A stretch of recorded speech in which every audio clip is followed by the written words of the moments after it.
Halo, kembali lagi dengan gue Miftah dengan Bung Adam. Halo, selamat siang. Nah, kita di sini akan via Zoom dengan teman kita yang ada di Rusia nih. Waduh, ngapain di Rusia tuh?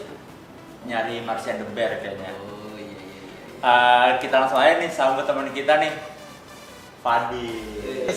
Fadil. Halo. Iya.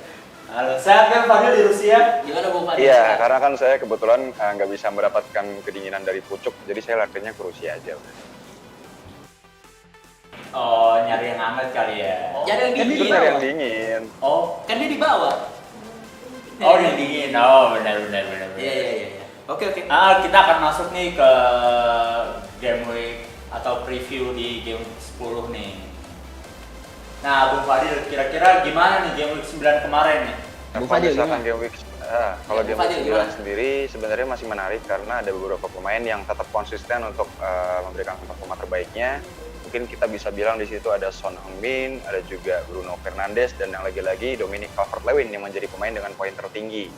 Tapi di sini yang menarik lagi, pemain Liverpool ada beberapa yang sebenarnya biasanya dia mendulang poin, tapi di sini dia kembali menuju performa terbaiknya. Salah satunya adalah Robertson, dan juga ada Milner yang sebenarnya dia diset sebagai pemain untuk bisa dibilang pemain lapis ya, karena balik lagi ini kembali strategi Jurgen Klopp yang ternyata berhasil membuat Liverpool berhasil memenangkan pertandingan berhadapan dengan Leicester, di mana salah satu prediksi saya yang meleset adalah Vardy ternyata tidak mencetak gol sama sekali.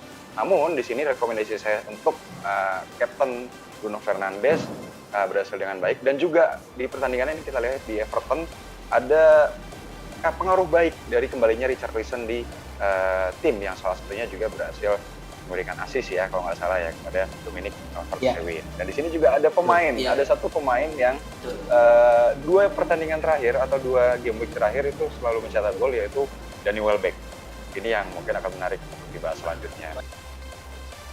Welbeck is comeback. Enggak comeback sih Welbeck is sebenarnya, comeback. cuma dia ternyata Welbeck is bisa comeback. bikin poin bagus. Dan kemarin juga kalau misalkan pemain lain yang ada di base 11, di situ ada March, ada Alioski, dan juga ada Hector Bellerin dari Arsenal karena bermain 0-0 lawan Leeds United. Kemudian juga ada Doucouré, dan yang kiper juga yang masuk ternyata Leno bukan Mendy karena save-nya lebih banyak.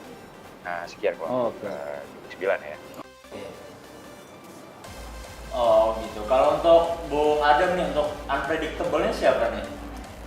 Justru unpredictable-nya ada di, bener kata Bung Fadil nih, ada di Liverpool sebenarnya. Emang di prediksi sebelumnya meragukan ya, apakah dia akan menang. Betul ya Bung Fadil ya. Ternyata Fabinho cukup bagus. Surprisingly Jurgen Klopp memasang Fabinho di belakang, hasil Jamie Vardy tidak bisa berkutik, malah lini serang Liverpool yang tidak adanya Mohamed Salah malah lebih bagus ya menurut saya kemarin. Lebih fluid, penyerangnya lebih ngalir. Jota juga berpengaruh besar sepertinya. Jota juga berpengaruh. Mungkin dari game week kemarin yang cukup mengejutkan sih di Liverpool, Leicester, dan City Tottenham ya. Tapi kayak Tottenham memang lagi tren bagus, sementara City lagi nggak bagus juga trennya gitu. Mungkin bisa langsung kita coba lihat, ini juga berpengaruh sih sebenarnya ke game week berikutnya. Kira-kira mungkin game week berikutnya banyak bakal yang diubah oleh Pep karena mengingat kalah 2-0. Kita nggak tahu ya, kita mungkin lihat Pep aja ya. Yang pasti jangan pakai Foden kali ya, karena dia sering-sering di bench kali ya sekarang akhir-akhir ini. Oh iya, mungkin untuk para pemakai Phil Foden di FPL, betul ya Iya, Bung Fadil iya. ya? Jangan, kayaknya perlu dijual. Tapi tergantung karena di game week Kalau di misal game week akan datang ini City akan menghadapi Burnley, di mana ini kesempatan Pep untuk meracik tim yang lebih matang atau menguji coba beberapa pemain yang ada di posisi berbeda untuk membuat set play yang lebih baik. Karena kita lihat kemarin sebenarnya City tidak bermain buruk sebenarnya, tapi ada kebutuhan dari lini tengah ke lini depan seperti yang sudah saya bahas sebelumnya. Di sini De Bruyne sebenarnya masalahnya bukan di De Bruyne, tapi di ujung depan, di pemain depannya, bagaimana untuk mengkonversi peluang yang ada menjadi gol. Sehingga itu ya tentu menjadi masalah yang harus dipecahkan oleh Pep. Itu kalau dari City sih. Oh gitu, kalau misalnya untuk game week 10 nih, untuk pertandingan Chelsea Tottenham nih, untuk Bung Adam sendiri bisa diprediksi nggak nih kira-kira? Ini dua tren yang lagi bagus ya Bung Fadil ya, dua tim yang trennya lagi bagus. Chelsea terus menjaga clean sheet-nya. Efek Mendy bukan sih? Kemungkinan besar iya. Ferland Mendy sebagai kiper di bawah Mister Gawang Chelsea cukup memberikan kenyamanan. Ya, betul Bung Fadil ya, cukup memberikan kenyamanan. Sementara dari Tottenham serangannya sedang bisa dikatakan yang terbaik di Inggris sekarang.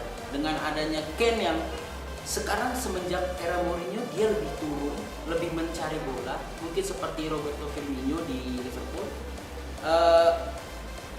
Dengan perubahan strategi akhirnya Son Harry Kane ini bisa mensuplai bola. Jadi pengumpan, lebih banyak pengumpan sekarang.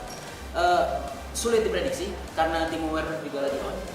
Bagaimana Bung Fadil ya? Nah tapi kalau kemarin kita lihat Tottenham kan si Jose Mourinho dia substitute tuh super sub. Iya. Kira-kira bisa dipakai nggak tuh yang nomor 18 jadi reguler? Soalnya kan kemarin kan langsung bagus tuh dia gantiin terus langsung. Sebenarnya Lo Celso itu bisa dikatakan pemain starting Reguler, Fadil ya? Lo Celso pemain reguler, tapi dia. ada beberapa hal di sini mungkin Mourinho memberikan beberapa rotasi karena kan kemarin ada occasion khusus yang diberikan bahwa dia harus meredam aliran bola dari De Bruyne ke pertahanan Spurs gitu kan, sehingga itu yang menjadi perhatian khusus dari Mourinho. Tapi kalau misalkan kita lihat pertandingan yang akan datang, ini tentu menarik karena kembali lagi ini menjadi teka-teki khususnya di Chelsea ya. Apakah ternyata besok yang akan dimainkan Jorginho atau Mason Mount, karena kita lihat rotasi masih terus terjadi oleh Lampard.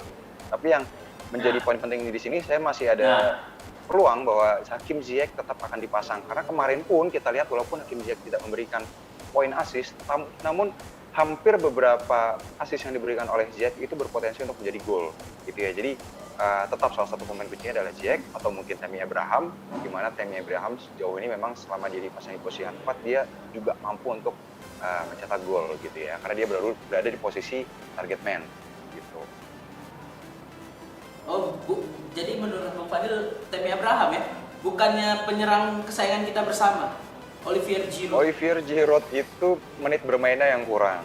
Jadi kalau misalkan kita bisa gambling ya, tapi mungkin dia bisa bermain di menit-menit akhir, tapi ya mau tidak mau harus mencetak gol untuk mendapatkan poin. Tapi di sini juga menjadi catatan kemarin Timo Werner itu membuang beberapa peluang. Jadi bisa dibilang sebenarnya kalau kita bicara Timo Werner apakah bisa dipasang atau tidak, masih bisa, tapi ya dengan catatan dia harus mengerjakan PR dari game week kemarin di mana dia membuang beberapa peluang. Bahkan kemarin juga di Liga Champions Timo Werner membuang peluang yang benar-benar seharusnya 90% menjadi gol gitu.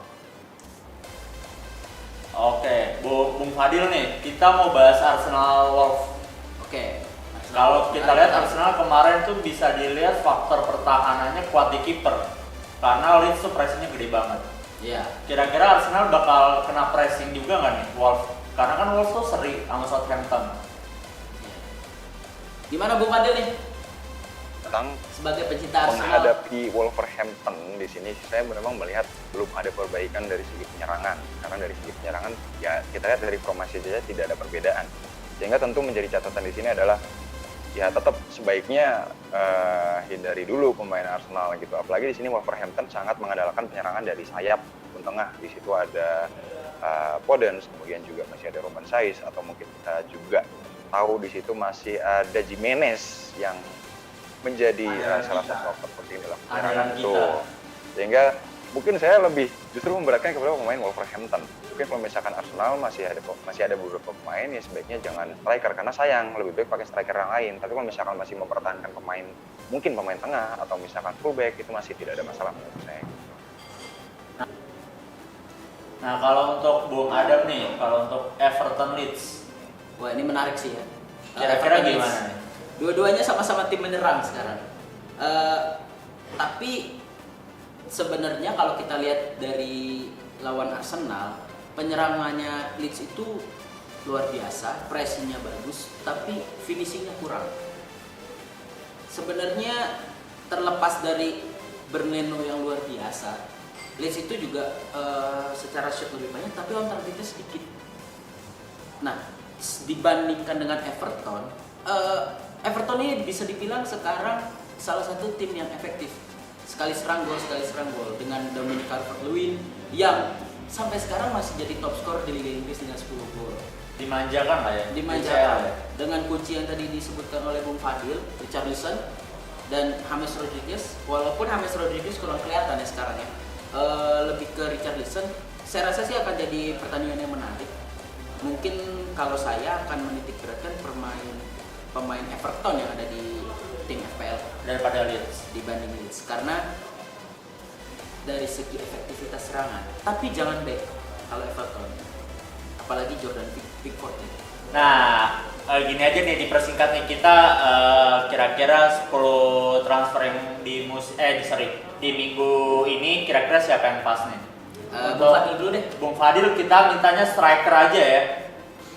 Sama midfielder tapi jangan banyak-banyak. Untuk striker saya melihat peluang tetap ada di Jamie Vardy karena Jamie Vardy kita lihat Leicester kembali. Ya tetap kembali. karena Leicester akan menghadapi Fulham. Kembali. Fulham yang bisa dibilang saat ini bisa menjadi salah satu tim paling rapuh yang ada di Premier League.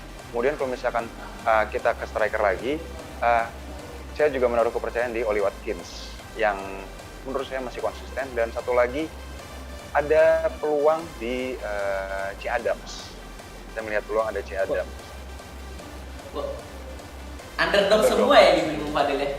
Masih berani ya Anda ya dengan underdog Masih berani. gitu Saya ya? tetap berani melihat ya. di situ. Karena kalau misalkan kita lihat misalkan oke lah Dominic Calvert-Lewin itu sebenarnya gak usah dianalisa juga semua orang udah tahu kemungkinan mencetak golnya tinggi. Cuman saya nggak tahu kenapa melihat Son nggak perlu ada dianalisa lah ya. lawan MU nanti walaupun lawannya MU ya, tapi tetap kalau misalkan MU kan jelas ada Bruno Fernandes ya kita tahu. Mungkin selanjutnya bisa dilanjutin sama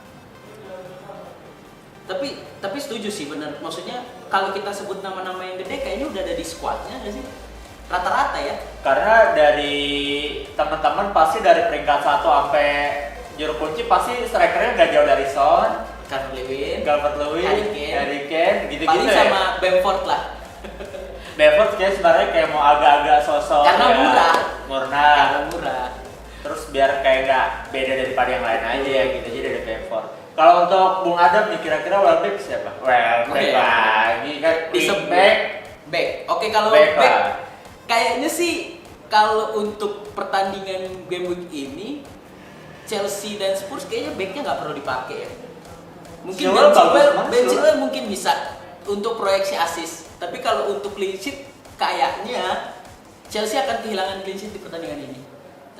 Terus kalau back untuk game week berikutnya sih saya rasa Robertson, tapi mahal 77 harganya. Mungkin kalau mau yang